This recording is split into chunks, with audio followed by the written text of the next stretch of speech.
പത്തനംതിട്ട കോന്നി ആനത്താവളത്തിൽ സഞ്ചാരികളുടെ തിരക്ക് വർദ്ധിക്കുന്നു. ആനകളെ കാണാനും തണൽ മരങ്ങളുടെ ചുവട്ടിൽ വിശ്രമിക്കാനുമാണ് കുട്ടികളുമായി കുടുംബസമേതം ആളുകൾ ഇവിടേക്കെത്തുന്നത്.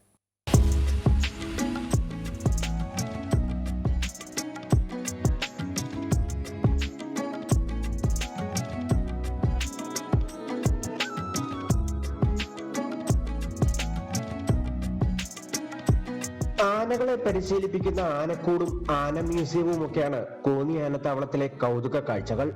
ആനകളെ അടുത്തറിയുന്നതിനെത്തുന്ന സഞ്ചാരികളുടെ മനം കവരാൻ കൊച്ചയ്യപ്പൻ എന്ന കുട്ടിയാനയും ഇപ്പോൾ ഇവിടെയുണ്ട്.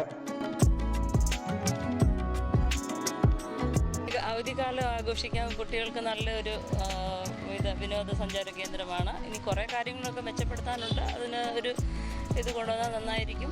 എല്ലാം ഞങ്ങൾക്ക് ഇഷ്ടപ്പെട്ടു. പിന്നെ ആനയെ പരിപാലിക്കുന്ന രീതിയൊക്കെ നന്നായിട്ടുണ്ട്. അതിൻ്റെ ശുശ്രൂഷകരെയും പരിപാലിക്കുന്നവരെയൊക്കെ പരിചയപ്പെട്ടു. എല്ലാം നന്നായിട്ടുണ്ട്, കൊള്ളാം. 5 ആനകളാണ് കോന്നി ആനത്താവളത്തിലുള്ളത്. ചട്ടം പഠിപ്പിച്ച പരിശീലനം ലഭിച്ചവയാണ് ഈ ആനകളെല്ലാം. ആനകളെ പരിശീലിപ്പിക്കുന്ന പഴയകാല ഉപകരണങ്ങളും ചിത്രങ്ങളും ഒക്കെയാണ് ആന മ്യൂസിയത്തിലെ വിശേഷങ്ങൾ.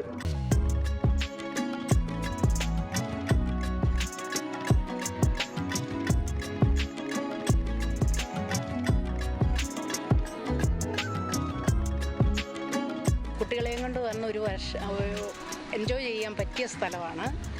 പിള്ളേർക്ക് കുട്ടികൾക്കൊക്കെ നല്ല എൻജോയ്മെൻ്റ് ഉണ്ട്. ആനകളുണ്ട്, ആനയെ നല്ലപോലെ പരിപാലിക്കുന്നു. പിന്നെ നല്ല പച്ചപ്പുണ്ട്. ഞങ്ങളുടെ കൊച്ചുമോനെയുണ്ട്. കുട്ടികളെ കൊണ്ട് ഇനിയും വരും. വേനലിന്റെ കാഠിന്യം കൂടുമ്പോൾ തണൽ മരങ്ങളുടെ ചുവട്ടിൽ വിശ്രമിക്കാനും ഇവിടെ സൗകര്യങ്ങളുണ്ട്. കുട്ടികളുടെ വിനോദത്തിനായി പാർക്കും സജ്ജമാണ്. സഞ്ചാരികളുടെ തിരക്ക് വർദ്ധിച്ചതോടെ ആനത്താവളത്തിലെ വരുമാനത്തിലും വർധനവുണ്ട്. അമൃത ന്യൂസ്, പത്തനംതിട്ട.